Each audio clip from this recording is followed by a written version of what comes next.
We're good? Okay, thank you for joining us for this Facebook Live broadcast. We're here in the Hot 97 studios, private studios. We're about to get started with taping the radio show that will air Sunday at 6 a.m. on Hot 97. It's also going to stream live around the United States at 6 a.m. Eastern Time Sunday on hot97.com. So thank you for joining us. And Mike Medium is here. Got my whole team, Melissa, Rose Daniels, our producer. And we're about to get the whole thing started right now. I think we're good to go. Coming down 3, 2, 1. I'm so glad you're joining us for this episode of Street Soldiers. I'm your host, Lisa Evers. You can follow me on Twitter at Lisa Evers, Facebook at Lisa Evers, also Instagram and Google+. And what we're focusing on in this episode is what everyone is acknowledging is a police community crisis. We're also going to talk about our Push for Peace. This is our 6th annual Push for Peace live town hall show and community event that's happening Saturday, July 30th. That's next Saturday from 1 to 5 p.m. And it's at Brooklyn Borough Hall, 209 Haralman Street. That's right in downtown Brooklyn. And if you go to my Twitter, Facebook page, lisaevers.com, you can get more information about it right there. And what we're focusing on is last week President Obama put out an open letter to law enforcement. This comes after several weeks of tragedies, one right after another. In Louisiana, in Baton Rouge, Alton Sterling. We saw in Minnesota, Philando Castile, the tragedies of the Dallas police officers who were protecting the protesters who were protesting against them, gunned down. Then we saw the tragedy in Baton Rouge. And now a lot of people are wondering, what can we really do? Are we at a breaking point? Are things going to continue to get worse? Or is this the moment where everybody comes together and we start talking about solutions? So that's what we're trying to do right now, is focus on the solutions that are happening. So let me introduce our panel to you right now. Joining us, Wayne Devenish. He's the president and founder of 500 Men Making a Difference. And Wayne's organization is very, very important in our community. They do a lot of great work. He's been a supporter of our Push for Peace, and he has also really helped out a lot in silent ways and quiet ways in the community, like with a homeless family, getting them all set up, and whatever we need, we call Wade. So thank you so much for being with us. Thank you so much, Lisa. We Pleasure to be here. really appreciate it. Also with us is David Kianese. He's a former NYPD detective, founder and president of LESMA, that is Law Enforcement Supporters for Media Accountability. He is also the keynote speaker at the upcoming UN Peace Summit. David, thank you so much for being with us. Thank you for having me again. We really appreciate it. Also joining us, Corey Pagase. He's a former NYPD deputy inspector, and he's author of the new book. Let's show him the new book here on the Facebook. The new book is called Once a Cop. And of course, you can hit us up with your comments on Twitter at Lisa Evers, Facebook at Lisa Evers. And also, we just saw last weekend the 2nd anniversary of the death of Eric Garner. So there's a lot of focus, a lot of issues, and a lot of focus on police and the community right now.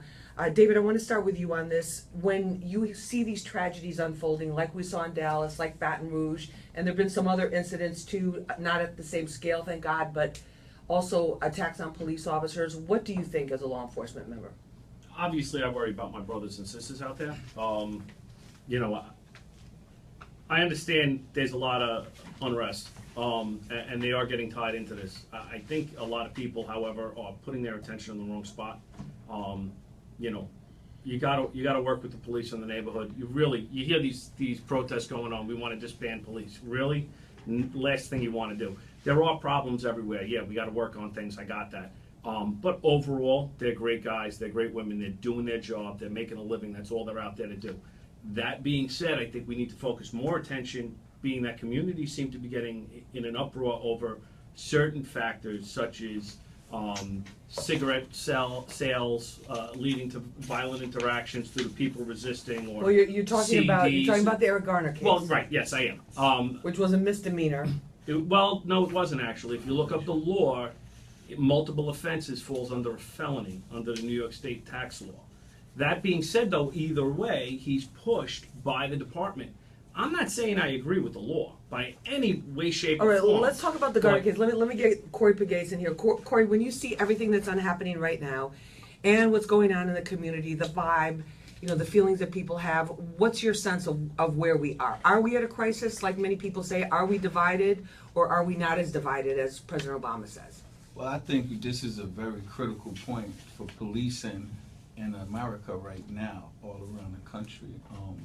You know, it's pretty sad when 5 cops could get murdered in uniform protecting a protest, and then 7 shot down in Louisiana, Baton Rouge the other day, by these two. Well, you know, these are 2 military persons that were unhinged, that shot them.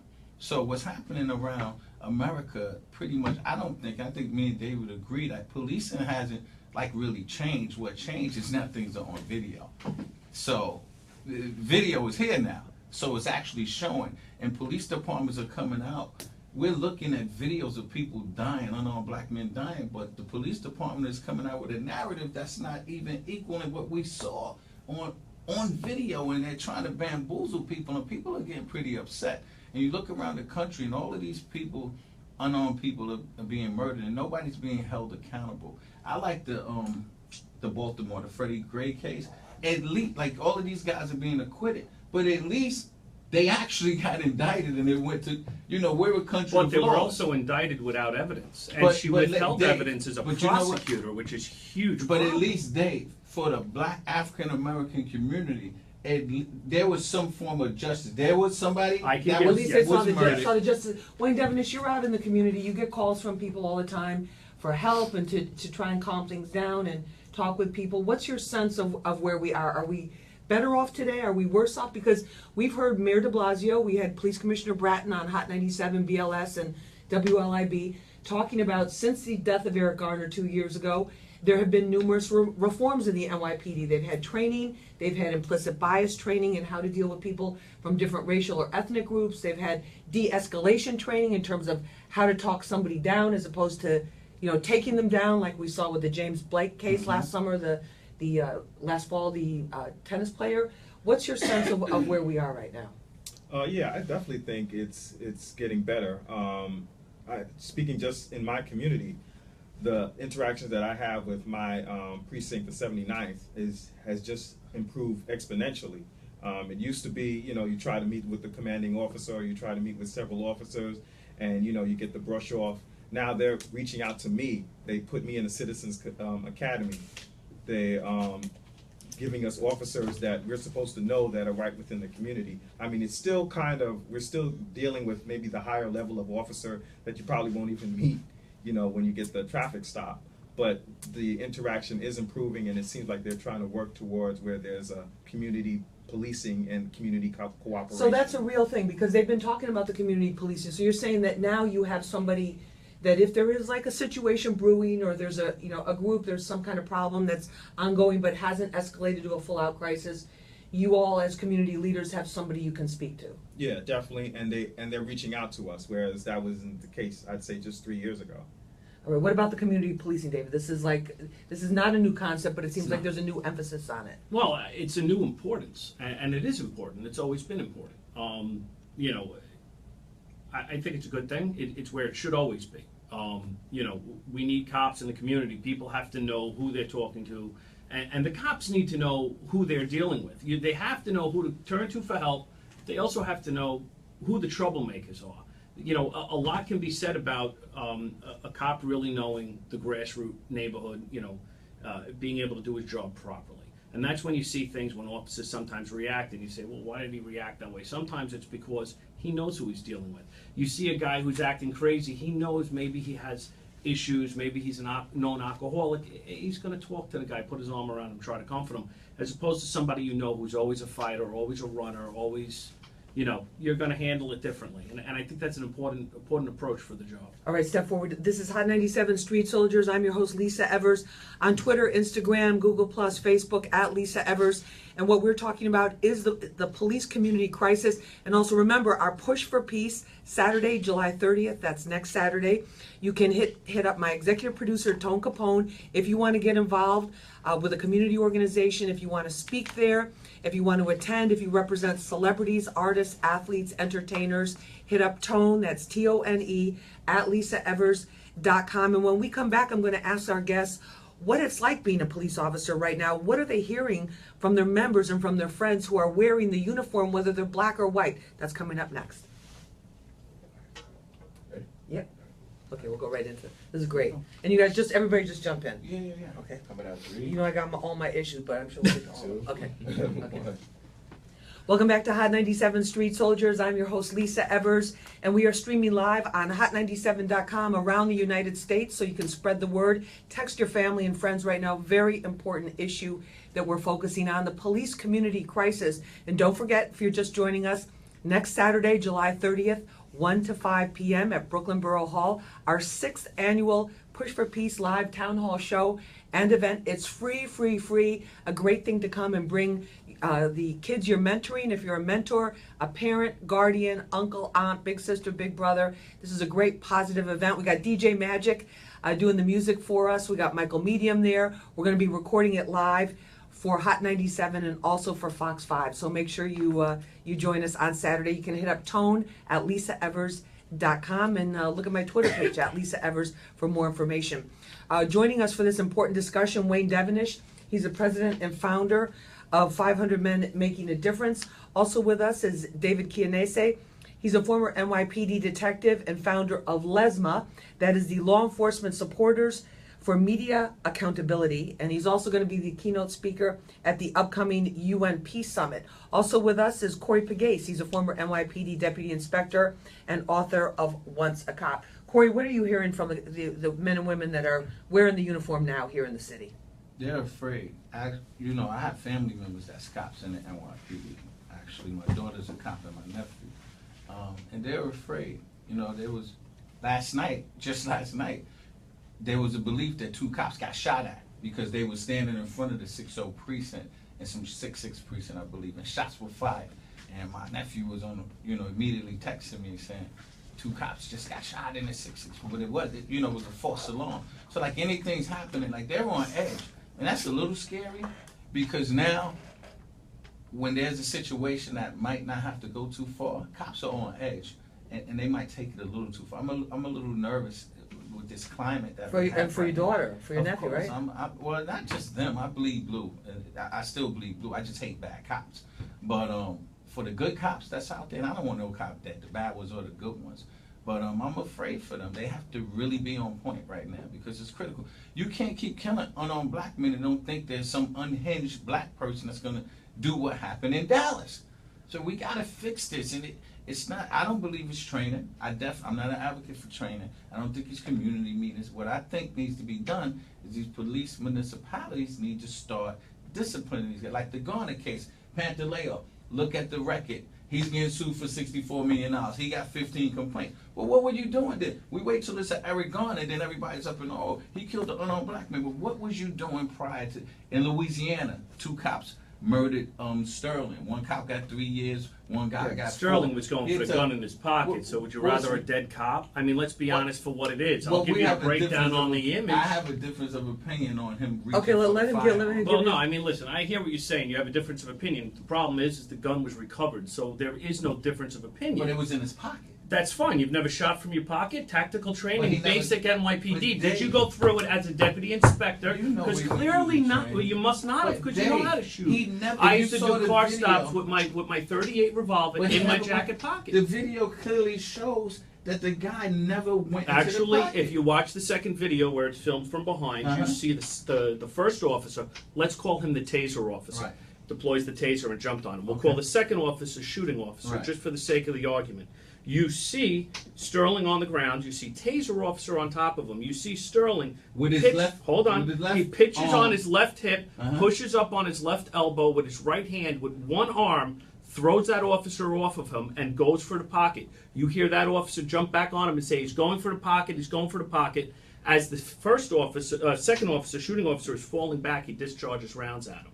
Guns recovered from that pocket. I would say it's too soon for anybody to be saying anything about that case till it's done. But I will tell you this.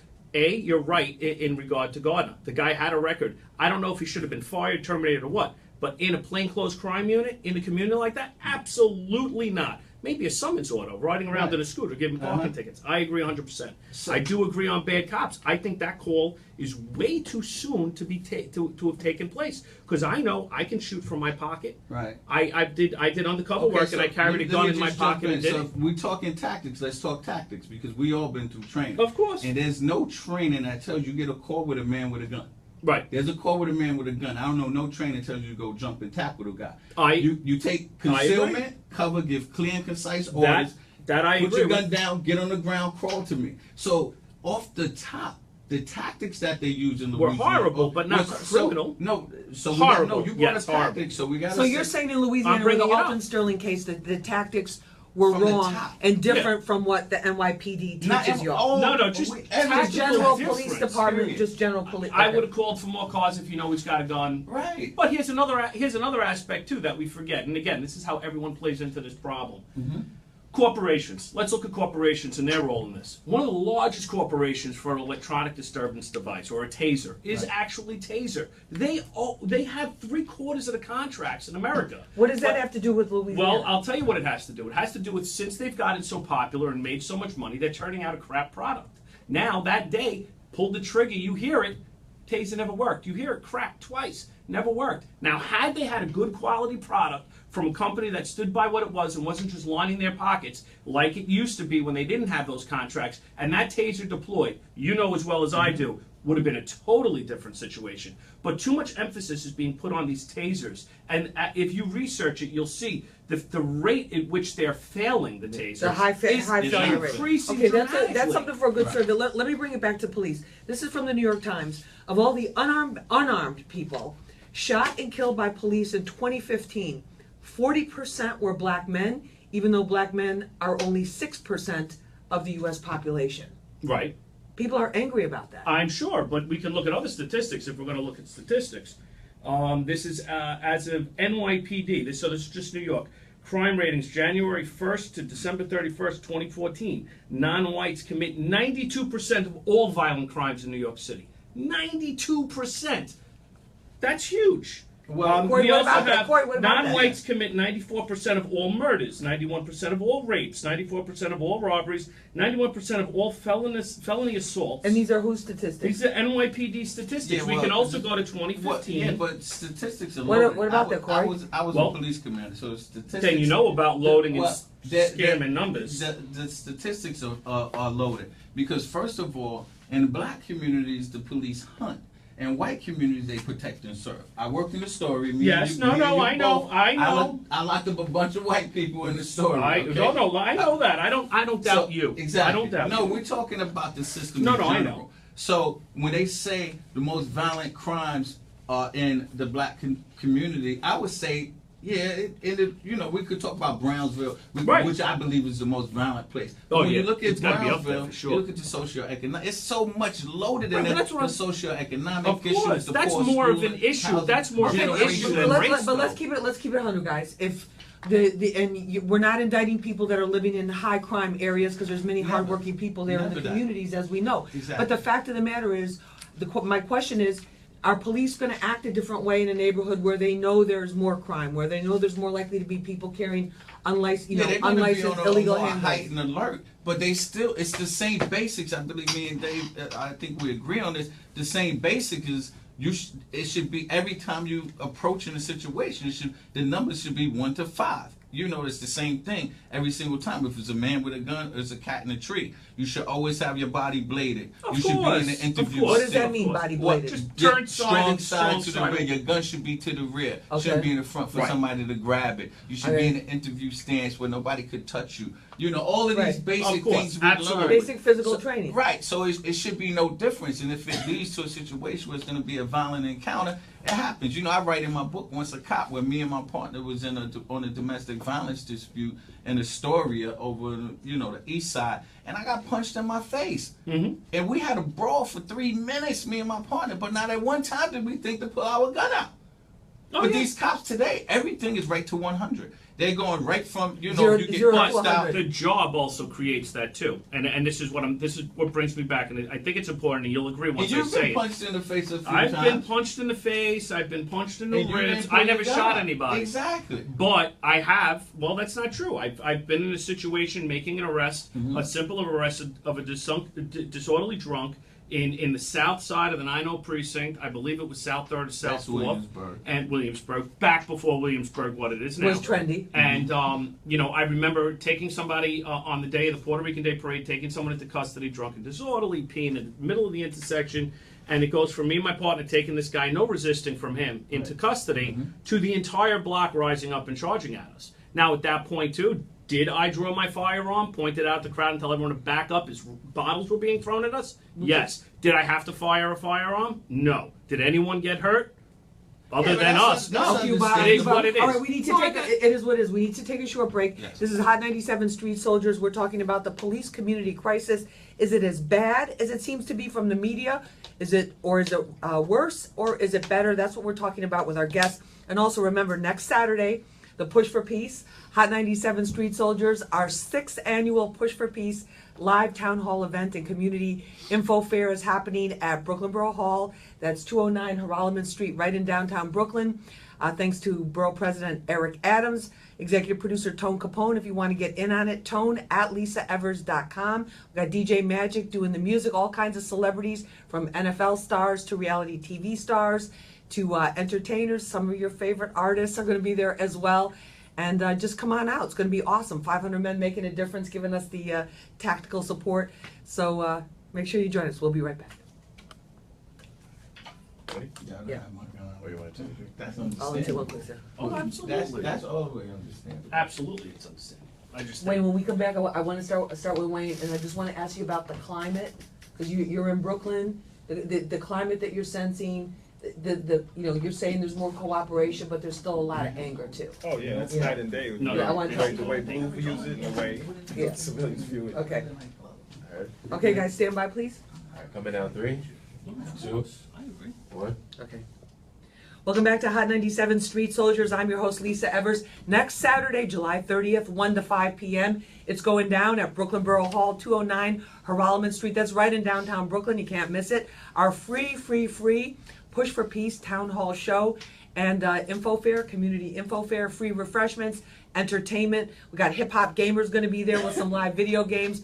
All sorts of great things for you. Free prizes, free tickets to special events also.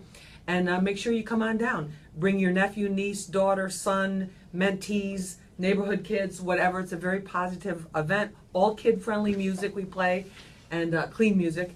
And it's going to be a great, great day, so make sure you come down. We're talking about the police community crisis that's happening. What's really going on, getting some different perspectives on this from our guest, Wayne Devenish, president and founder of 500 Men Making a Difference.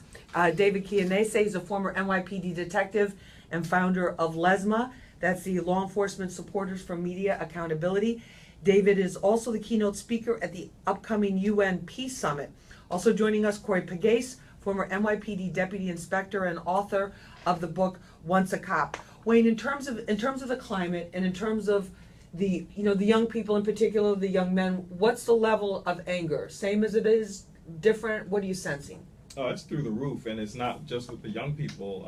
It's with everyone. You know, guys 17, guys in the 20s, 30s, 40s, 50s, 60s. Grown you know, family men? Yeah, 80-year-old guys are very pissed. And, one of the main reasons is the lens. When you talk to a cop, especially a white cop, they see something totally different. I mean, David brought it out here, and, I'm shocked and amazed.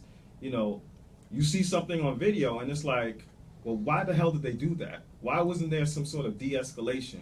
A guy ends up getting shot dead, and it just looks crazy. But, that blue and civilian is just totally different. I mean, my brother's a cop, and I don't even talk to him about, that sort of thing, because his blue wall kind of outweighs, everything That's the color else. that matters. Yeah, that's the color that matters. And it just infuriates civilians, then especially black men. Like, we're just like, well, what the hell? David, what about this? And this is the issue that's come up on a lot of our broadcasts, previous Of course. shows that you guys have all been on.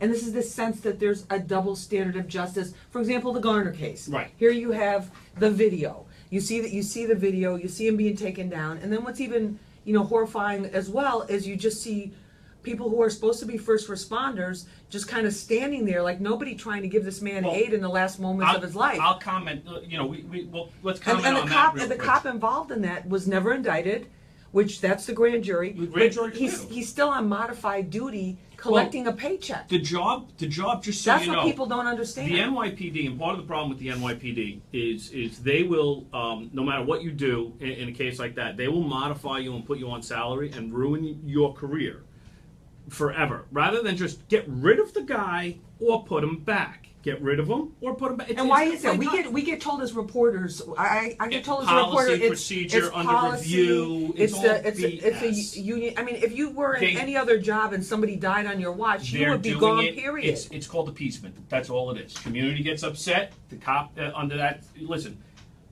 simple facts, whether it's liked or not. Here's simple facts in that case. But It does was that case not- bother? But let me ask you this: It does that pisses case me bother off you? that they're doing it. Yes, It it doesn't- pisses me it off doesn't on make- both sides, and that's what I'm going to get to.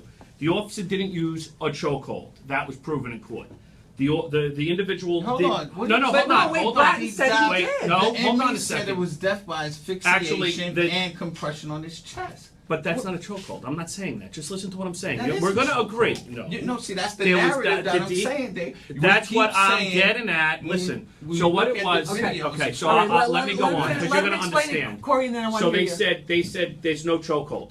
They're doing physical on what a definition of a chokehold is. It sure looked that like does a not chokehold to mean me. that does not mean there was no pressure on the throat. That does not mean it was yanked down. They're doing a textbook. That's what they do. It's called for them a cover their ass. The reality is, it's the same thing. And that's in the the training manual. No, I'm I making know, a I bad- I'm making a bad know you joke. will. I know I'm you will. just saying it's But like you're that. right. It's not. But here's But what's in the it's like a training. cover. But Here's- you put look. You put the. I'm a martial artist. I'm a trained martial artist. You put your arm, your forearm, which is mostly bone. Even if you're Right. Even if you're fat, you have or heavy set or a big person with muscle. You still have that Of side course. of the bone is hard. Of course. You're putting that around somebody's throat, and and he says I can't breathe. What Well, is first that? of all, let's go here, and I'll go one further. You Get a saying doctor that's not on a it. chokehold? If you can say I can't breathe. aren't we hold splitting on. hairs? If you Aren't we can't, splitting no, hairs here? well, that's what I'm getting at. So let me get to that first. I'm gonna tell you. But first of all, the reality is if you can say the words I can't breathe medically, you can. It's physically impossible. this is- Hold Okay, on, I I'm haven't getting told to that, it. Hold okay. on. I'm getting to it. I understand It is that. this is what I'm getting at. There are people out there, including the department that we both work for, and media and politicians that are out there drumming anything up they can for their own benefit. Do you know who pays? His community, my community, everyone's community pays.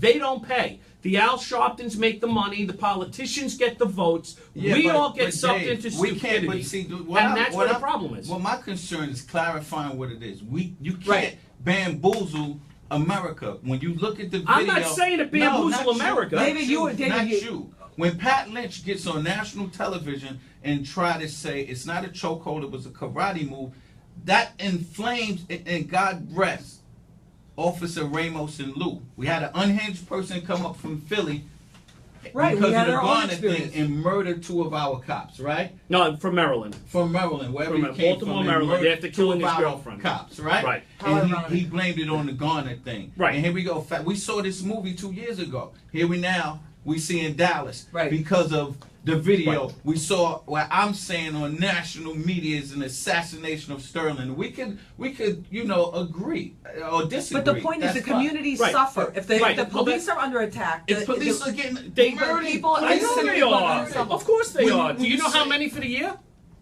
I know 71% of them was murdered by white males. No, that would actually be wrong. 71%. No, But, I think let's most just- of the police officers Murdered killed were this murdered by year white males. Was murdered by white Okay. men. I'm pretty sure just that's accurate. alone. I'm Let's look at definitely- from July 1st when things started getting heating and we had Dallas in July.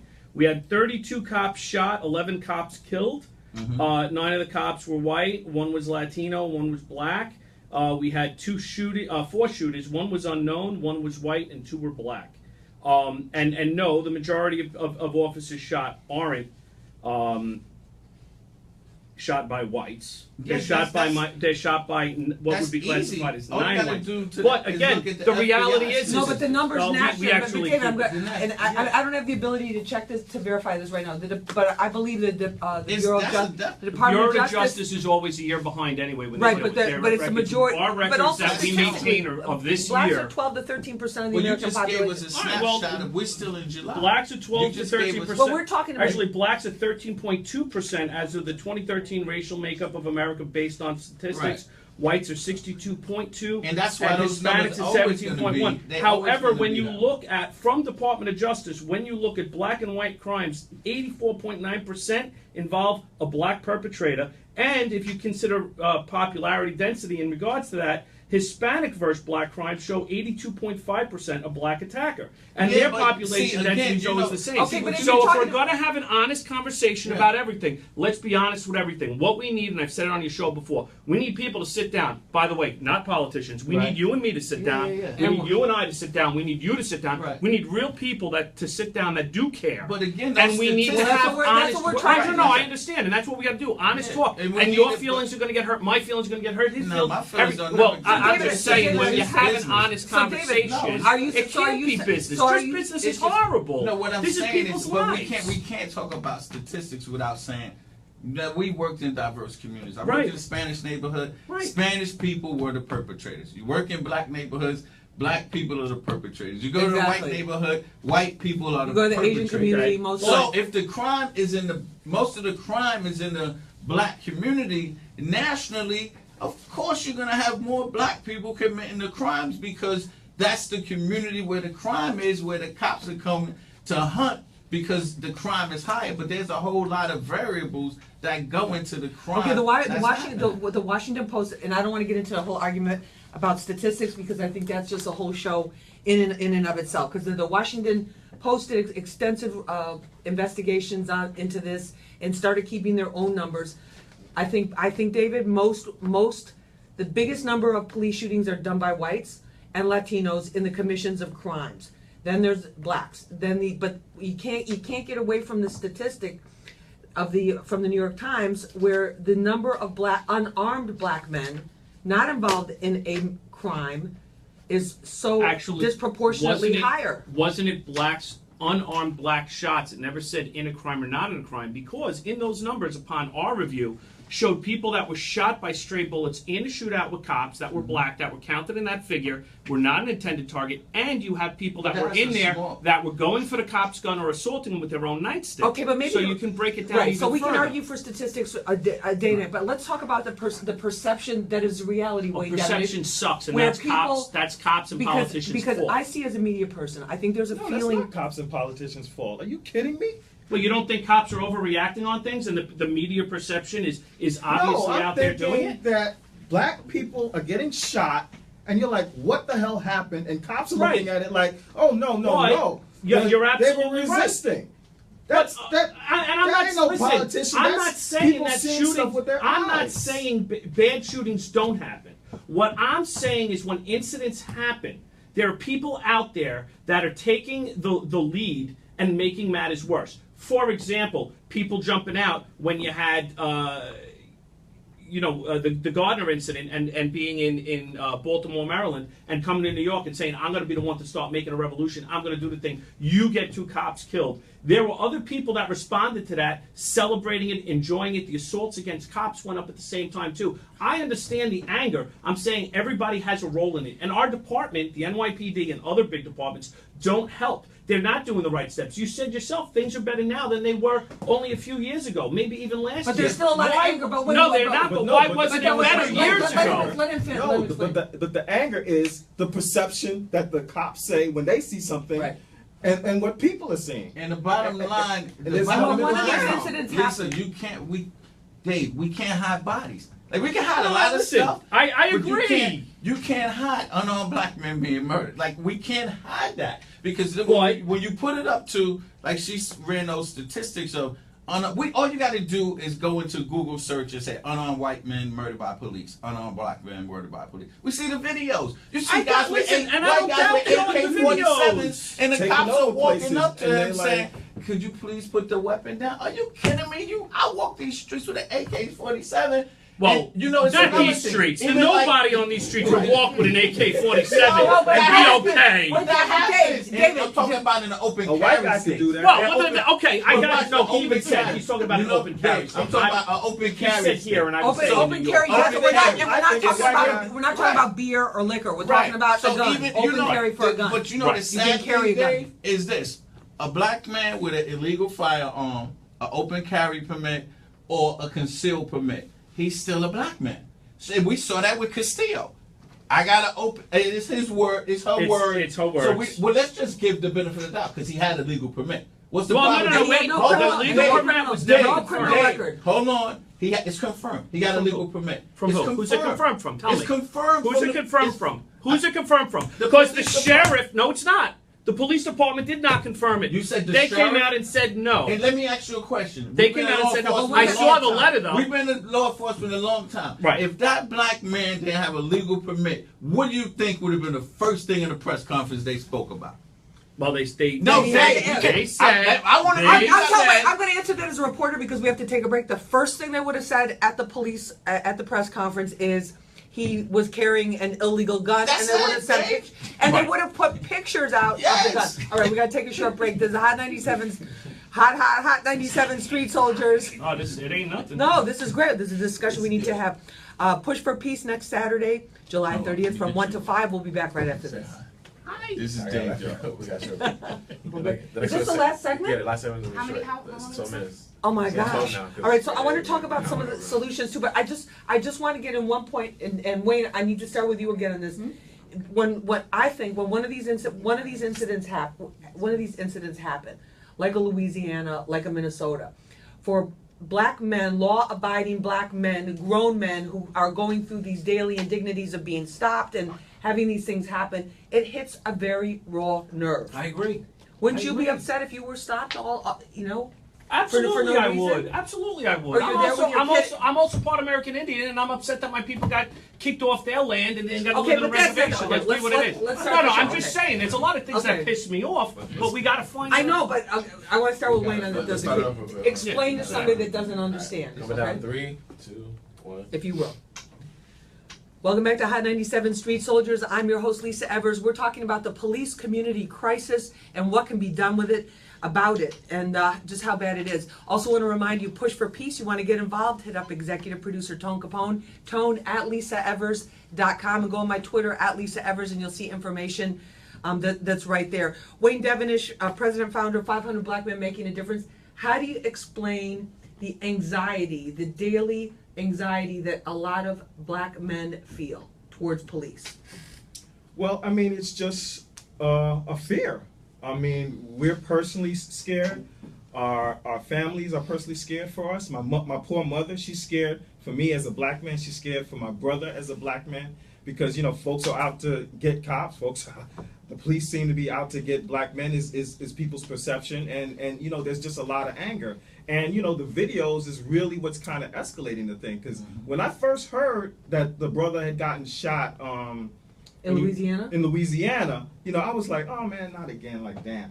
But when I saw that video, I went from 0 to 100. I was on fire. I'm calling people, other people are calling me. You know, the videos are really bringing it home, Incendiary. and it's really infuriating a lot of people. And you know, somehow this powder keg has to be kind of dampened because there are a lot of people that you know, more people might become unhinged, and somehow we gotta. Well, that's the whole thing. I mean, the Yeah. vast majority of people are not going to do anything negative about it except internalize it and cause personal stress and Get some to their ulcers or emotional and whatever. physical health like that. But Wayne, in terms of solutions, let's focus on moving forward here.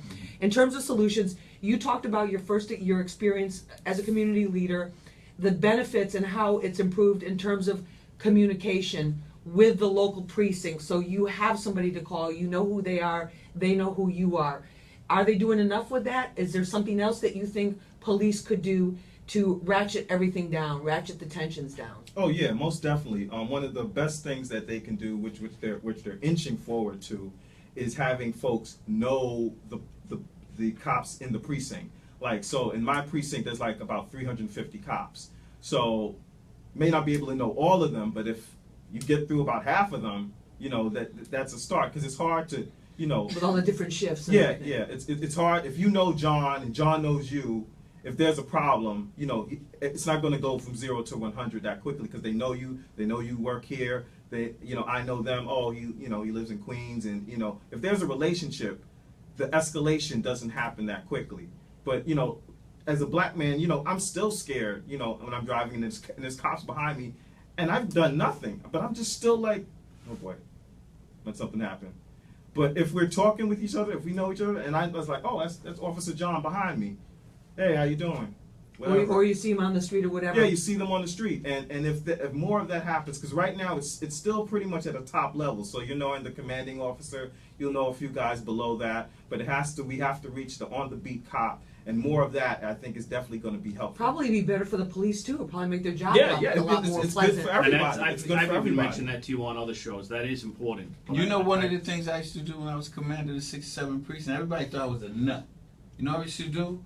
We get new cops. They always bring the local pastor, Mhm. you know, the Yeah, clergy. They bring the store owners, Community leaders, community like leaders. Get that one you know day what and I then used to everyone bring leaves. in? And What? this is verified. You can find this out. It's in my book, too. I used to bring in, like, people that were reformed. Like, you did 10 years in prison when you was 20 years old. Right. Now he's 50 years old. Obviously, I have my Different community guy. affairs, vet him out, vet him, make sure it's nothing going on in the last 20 years with the guy. And I would bring him to talk, because that's the person at 2 in the morning. They're not going to see Dave, or they're not going to see Wayne in the corner. Right. And I would bring You're him to absolutely roll right. call and say, listen, this is my guy, Bob. He lives in the community. He lives in the projects over here. You know, he works for UPS, make $100,000. But he did 10 years in prison, and he hangs out all day. You're going to see him 2 o'clock in the morning. But he's a friend. This is one of our friends. And they need Right. to get back. You know, the To police are understand like, who's I'm not who. going to bring. Right. No, we're not bringing no convicted Okay, so felons knowing to the cops. who it is, and also the NYPD, they have changed. This is also in the aftermath of the last 2 years of the Garner death. They've also done away with after the Akai Gurley case, they changed it. Those high impact teams, they used to bring the rookie biggest cops mistake in they did. into, And that was into part high of the- crime That was areas. part of the failure too. I've said it That's before. all It's the Ray Kelly politics. But they Why are we changed it. chasing that? But they changed it. So okay, so we have, in terms of solutions, the communication, getting It's to know key. the police, identifying partners in the community that you can use, that police can use as a But the resource too. biggest thing is disciplining these rogue officers. David, we was Discipline, cops. When yeah. the first day you walk in the precinct, you know who the hothead is. Of course. It's no Yeah, secret. You do. It's, you're What- right. just no David, It's secret. like about anything that? else. Yeah, David, you what gotta about that? stop Because- the hotheads. What It about, is. what about that? Because a lot of these officers that do end up being, I'm talking nationally, Yeah. end up being involved in these incidents. You look, they have a sheet, they have a folder that's got a whole bunch you of know, previous I'll incidents. tell you, you're absolutely right, and it does have to be looked at. And And people there, get upset there about are, that. and I'm not, you know as well as I do, especially in certain places like the NYPD, they'll launch investigations over a ham sandwich. I mean, Right. I've literally had a complaint made for allegedly stealing someone's soul and got investigated. Okay, but Like, where really? somebody's physically No, injured, no, there's I know what you're crime. saying, but Yeah. people just make the complaint, so that they do have to. And they that's the can get problem. paid. They It's like a don't lawsuit properly thing. investigate Right. anything. They And need they to take investigate too long. everything. And then when people are making the BS complaints, they need to clear the officer. And when the people aren't or can't be substantiated, that officer does need to be held accountable, of course. And I do think we have to do that. But accountability to the community too, and this is every community. You got to tell people too. Listen, you got to work with them. They're not all bad, and that's what I want to get out. We're And- not. Right. Listen, I'm hugging him. We're not all I can't bad. We're believe cops. that. We're brothers. I can't It is believe what that. it is. Let's Listen, take a he's picture. That's like- this is he's history listen, right here. and he's writing his book. He's talking his life. He came from a hard spot. I understand that. It's in his book. Listen, we've all But you're come here from because somewhere. but you came I on because was- you guys came after me on Facebook and are like, Lisa, what's up? Oh, Why I'm can't- very. Listen, I'm very mad about certain things. If true, and I'm not saying Right, he's right, lying right. in his book. It's He's writing a okay. book, and it's a business. He's still, no matter what, he's a human. I was pissed at him, but he's a human. We have mutual friends. Okay. Okay. I know people that hold him in regard that I know I would take a bullet for in a heartbeat. That right there is telling me, hands down, he's not a bad guy. Whatever it may be, No, I'm it a is great what it guy. is. Well, that's what I'm saying. It is what it is. And we but can- we and got to we can get through it. And disagree. even if I wasn't right, no, we can. But And even if the I wasn't, common goal, as The long as we common have goal the is to common make the goal city safe, to make the sure community city safe, is let safe. everybody live That's free. I Live want free people, and nobody I die. don't want to see any more cops die. I don't want to see any more innocent people die. Right. And I don't want to see any more turmoil. Because I want my guys Eric to go Gardner, to work. Eric Gardner's mother, Gwen Carr, said it. She goes, "We need police.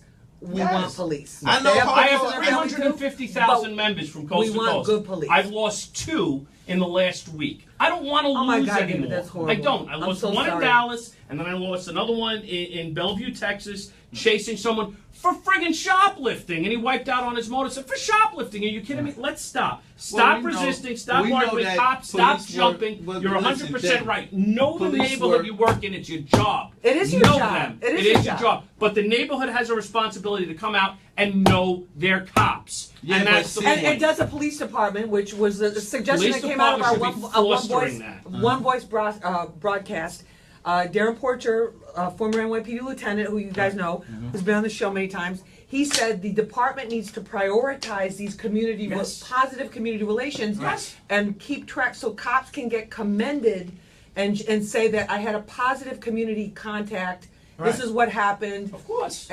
So that there's not just this, your But they don't rate that. productivity is You know not what? just measured by arrests. They don't rate it in measure that. hospitals. It's not rated. My wife's a They don't- they physician. don't They rate rate that. that in the hospital. If you go into the And I- hospital and I have a don't bad have a experience, problem. Right. she's penalized. Positive I don't even experience, have a she's problem with removed. them Right out of rating, right? rating like arrests. a Yelp rating. I for don't co- care for if they cops. rate There you arrests. go. That's not a big deal with them rating arrests and all that. But like you said, that's tip the balance. I walked 2 old ladies across the street today that almost got hit by a car. What is Right. that worth? You know, like you gotta But bring God all of this forbid you're stuff short a up. few summonses. Right. You'll be at the Well, bottom of and the we pile talked and look about like, that. of course. Well, you know, so for that's what I'm 25 saying. years. Okay, so Get off the- prioritize. No, I want to go through because Yeah. we're really getting somewhere here. So Dwayne started out with the communication and knowing the precinct, which you guys built on, which is Awesome. excellent, and police knowing the community, community knowing the police. Right. You also, David, you brought up earlier training in terms of the actual physical training and the equipment that needs to be upgraded, Absolutely. updated. People got to look into that. They're using subpar stuff. Even the NYPD, everything they sell from patches to whatever. You don't agree on the it's training? cheapest. I don't agree on the training because every time somebody's killed, listen to me, somebody, an unarmed black man is killed, they say we need more training. So are we quantifying that the training that they're getting already, you putting them out on the street is inadequate? Yes. We're just giving them an excuse, in No, my no. You're saying estimation. they're No, building. Right. And Training's we could use- inadequate. No, but we could use the Louisiana case, like I brought it up. There's no training that says you got a man with a gun, you run and jump on him and tackle him and do But all that's that. the point. Well, of I do. But what would you I say? do say agree. what's your Training. solution, Corey? What's your solution? My solution is, and I'm going to die with this, holding these cops accountable because I know the overwhelming majority of police officers out there just doing their job. You got this small percentage that's making everybody look bad. And if we get rid of that small percentage, I Right. guarantee you, You'll have a things will be, turnaround, it yes. just accountability basically- changes attitude. So basically, when Bratton if you came, commit a listen, crime- when Bratton came into NYPD in 1993, we both was cops, and he walked those 30 cops out of the 30-30 and threw those shields and said corruption won't be tolerated. That reverberated through the police department like, wow, People went like, Right. "Oh, this guy snap." not playing. Now I don't agree with him today, but I gotta give him He's his playing credit. with it now. Back in People said 93. this guy's not playing. He's not playing, and that Right, changed and that's the way it should attitudes. be. Right. Listen, Sets the Accountability. tone. The person at the top. Yes, you the know, person at the top policemen, sets the You, tone. you mentioned it before too about your brother. Blue wall, blue line, whatever you want to call it. We're brothers. And this is just to the cops. We're brothers. You and I are brothers. We're Yeah, but brothers I with the don't guy believe in the in that street. blue No, wall hold on. bull. No, hold on. You're gonna like what I have to say. We are. You gotta give me a second.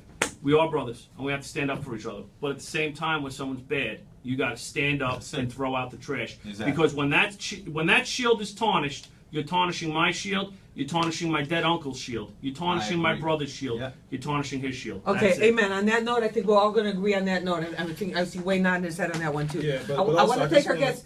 oh. Wayne, I'm sorry, we're out of time. No problem. But I want to thank our guests for being with us. Wayne Devenish, president and founder of 500 Men Making a Difference. He's going to be with us. His organization sponsoring, playing a big role in our 6th annual Push for Peace at Brooklyn Borough Hall next Saturday, 1 to 5 p.m. Also with us, David Chianese. He's a former NYPD detective, founder of LESMA, Law Enforcement Supporters for Media Accountability. And David, I want to thank you for agreeing Thank to you. be on the No, no, panel no problem. and Anytime. coming here, speaking to our Hot 97 audience, and now being one of our regular commentators here. We appreciate it. Also with us, Corey Pegace, former NYPD Deputy Inspector, author of Once a Cop. And Corey, thank you as always for bringing your perspective from the streets and keeping it real 100%. We really appreciate it. Keeping it right, I want to thank my right, whole thank I want to thank my whole crew here at Hot 97, executive producer Tone Capone, associate producer Rose Daniels, assistant producer Melissa Quinones, Mia Bell, TJ, everybody, Mike Medium right here. And remember, use your mind, it's your best weapon. I hope it's your only weapon.